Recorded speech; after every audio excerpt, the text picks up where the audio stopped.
Shalom Bapak Ibu semua, melanjutkan kembali video yang sebelumnya mengenai Wahyu 3 ayat 14 yang dikaitkan dengan Amsal 8 ayat 22. Nah sekarang kita akan membahas tentang Wahyu 3 ayat 14 yang diterjemahkan sebagai permulaan dari ciptaan Allah yang banyak disalahpahami oleh orang Kristen seolah-olah bahwa Yesus Kristus itu adalah ciptaan. Nah mari kita lihat Bapak Ibu di dalam teks Yunaninya. Kita fokuskan pada kata terjemahan permulaan yang mana dalam teks Yunaninya adalah arche. Arche bukan saja memiliki arti sebagai permulaan atau awal, tetapi juga memiliki arti sebagai penguasa atau pemerintah. Nah, kita akan dibantu oleh literatur Bapak Ibu dalam Lexham Theological Workbook. Di sana dituliskan bahwa arche artinya awal atau permulaan dan juga penguasa. Yang pertama, baik dalam waktu maupun yang pertama dalam pangkat atau otoritas. Muncul 130 kali dalam Perjanjian Baru, kata arche selalu membawa arti keutamaan. Itu bisa menunjukkan keunggulan dalam waktu, misalnya permulaan, atau keunggulan dalam otoritas. Nah, mari kita lihat contoh-contoh di mana kata arche bukan saja bicara tentang permulaan, tetapi juga tentang otoritas atau pemerintah. Contoh pertama kata arche yang bisa kita temukan adalah di dalam Lukas 12 ayat 11. Dalam terjemahan bahasa Indonesianya, apabila orang menghadapkan kamu kepada majelis-majelis atau kepada pemerintah-pemerintah, dan penguasa-penguasa. Nah, perhatikan kata pemerintah-pemerintah di situ Bapak Ibu, ada archas. Nah, archas bentuk kata benda akusatif, plural, dan feminim dari kata arche. Contoh selanjutnya adalah di dalam Titus 3 ayat 1 yang menunjukkan otoritas pemerintahan.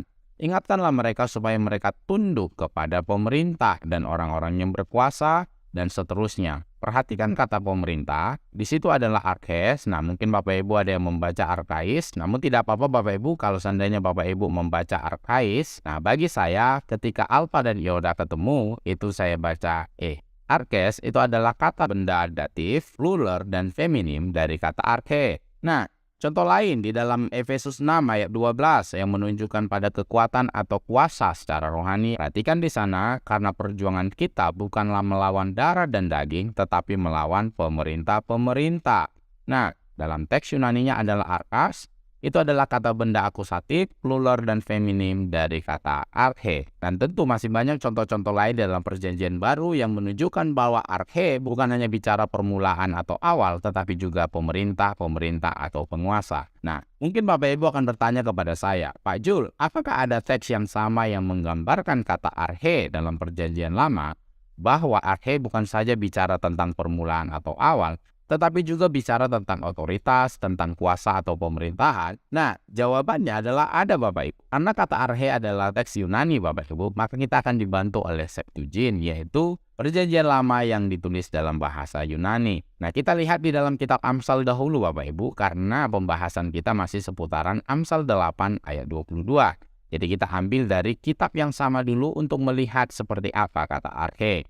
Kalau kita perhatikan di dalam Amsal 16 ayat 12, melakukan kefasikan adalah kekejian bagi raja, karena tahta menjadi kokoh oleh kebenaran. Nah, di dalam Amsal 16 ayat 12 hanya ada tahta saja yang dituliskan dan diterjemahkan di sana, karena memang ini diterjemahkan dari Masoret teks.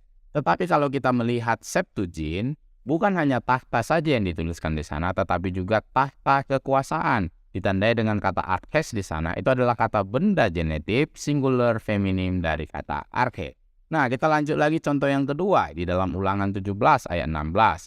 Apabila ia duduk di atas tahta kerajaan. Perhatikan kata arches di sana itu adalah kata benda genetif singular feminim dari kata arche. Kalau kita lihat di dalam teks Ibraninya itu adalah mamlaka yang bicara tentang wilayah kekuasaan, kerajaan atau pemerintahan. Contoh lain yang bisa kita lihat di dalam 1 Tawari 26 ayat 10. Nah, kita lihat dalam terjemahannya Bapak Ibu. Hosa dari Bani Merari mempunyai anak-anak yakni Simri, seorang kepala. Nah, kata kepala di sana menggunakan kata archen. Kata archen adalah kata benda akusatif, singular feminim dari kata arche. Nah, dalam bahasa Ibraninya, kata bakunya adalah rosh yang artinya kepala. Nah, sebenarnya masih banyak contoh-contoh lain Bapak Ibu kata arche dalam Septuagint yang menunjukkan pemerintahan, kekuasaan, dominasi, kepemimpinan. Bukan hanya bicara tentang permulaan atau awal saja artinya. Nah, kembali kepada Wahyu 3 ayat 14 tadi. Ketika menggunakan kata arche, terjemahan yang tepat adalah Inilah firman dari Amin, saksi yang setia dan benar, penguasa ciptaan Allah. Nah, apakah ini merupakan terjemahan yang dipaksakan Pak Jul? Jawabannya, saya pikir tidak. Mari kita lihat terjemahan Alkitab Perjanjian Baru dalam bahasa Inggris yang dipakai oleh saudara kita yang dari Yahudi Mesianik, Bapak Ibu.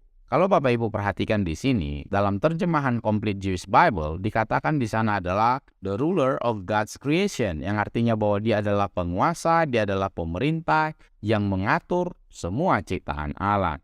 Nah, kalau ternyata Bapak Ibu juga masih belum menerima pernyataan bahwa Yesus adalah penguasa atas ciptaan Allah yang menguasai dan memerintah atas semua ciptaan Allah di dalam Wahyu 3 ayat 14, nah, tidak apa-apa Bapak Ibu. Mari kita adakan pendekatan pernyataan yang sejajar dengan isi dari pesan kepada 7 gereja yang disampaikan di dalam kitab Wahyu, yaitu siapa identitas Yesus Kristus yang sebenarnya berdasarkan penglihatan yang didapatkan oleh Yohanes. Nah, kita mulai dari jemaat di Efesus. Siapakah dia itu? Kita mundur ke Wahyu 1 ayat 17. Jangan takut, aku, kata Yesus, adalah yang awal dan yang akhir.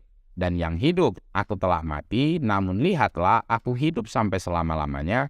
Aku memegang segala kunci maut dan kerajaan maut. Artinya, identitas yang memegang ketujuh bintang di tangan kanannya itu adalah yang awal dan yang akhir, yang hidup, yang memegang segala kunci maut dan kerajaan maut. Nah, kita lanjut kepada jemaat di Smyrna, yang awal dan yang akhir, yang telah mati dan hidup kembali. Itu adalah identitas Yesus Kristus. Kepada jemaat di Pergamus, memakai pedang yang tajam dan permata dua. Nah, kalau kita mundur ke Wahyu pasal 1 ayat 17 dan 18, bahwa dialah yang awal dan yang akhir, yang memegang segala kunci maut dan kerajaan maut. Nah, kita lanjut kepada jemaat Tiatira, anak Allah yang matanya bagaikan nyala api dan kakinya bagaikan tembaga. Kepada jemaat di Sardis yang memiliki ketujuh roh Allah dan ketujuh bintang itu, mundur lagi, Wahyu 1 ayat 17 sampai 18, dia yang awal dan yang akhir, dia yang hidup dan yang memegang segala kunci maut dan kerajaan maut. Kita lanjut kepada jemaat Philadelphia, yang kudus, yang benar, yang memegang kunci Daud. Apabila ia membuka, tidak ada yang dapat menutup. Apabila ia menutup, tidak ada yang dapat membuka. Nah, tiba-tiba kepada jemaat di Laodikia, ada yang mengatakan bahwa Yesus duluan diciptakan. Padahal dalam ayat-ayat sebelumnya, sudah kita lihat identitasnya Bapak Ibu, bahwa dia adalah yang awal dan yang akhir. Nah, kalau kita buat tabelnya Bapak Ibu, sehingga bisa mempermudah Bapak Ibu memahami pernyataan paralel identitas Yesus Kristus yang disampaikan kepada 7 jemaat gereja di Asia, kita bisa lihat berdasarkan tabel ini. Nah, tiba-tiba di Laodikia, kita katakan bahwa Yesus itu diciptakan hanya karena ada terjemahan permulaan dari ciptaan. Nah, tentu ini adalah pernyataan yang tidak sejajar dengan 6 jemaat gereja di Asia sebelumnya, Bapak Ibu. Jadi, yang benar adalah dia sang kebenaran, dia saksi yang setia dan benar, dan penguasa ciptaan. Jadi, Bapak Ibu, saya sudah tunjukkan tadi bukti-bukti baik dari Perjanjian Baru maupun Perjanjian Lama, Septuagint, dikatakan bahwa arche di sini bukan hanya bicara tentang permulaan atau awal, tetapi juga bicara tentang pemerintah, bicara tentang kuasa, dan tentang otoritas. Dan pendekatan identitas sang firman itu secara sejajar dari surat-surat yang ditujukan kepada 7 jemaat gereja di Asia. Nah, saran saya, sedapat mungkin upayakanlah memahami teks asli, bukan hanya mengandalkan terjemahan Alkitab, karena terjemahan Alkitab itu memiliki keterbatasan. Dan saya sampaikan, tidak ada terjemahan Alkitab yang sempurna Bapak Ibu. Demikian yang bisa saya sampaikan Bapak Ibu. Semoga ini bisa menjadi berkat, menambah pengetahuan dan wawasan kita, pengenalan kita akan Tuhan yang benar, dan semakin membuat iman kita bertumbuh baik di dalam Tuhan yang benar dan dikerjakan oleh Roh Kudus, dan memeteraikan kita sampai kepada akhir zaman. Kalau Bapak Ibu terberkati dengan konten-konten edukasi dalam channel ini, mari dukung channel ini. Channel tidak biasa, channel edukasi Kristen dan Murtadin, bagi kemuliaan Kristus di Indonesia maupun di bangsa-bangsa. Jangan benarkan yang biasa, tapi biasakanlah yang benar. Tuhan Yesus memberkati.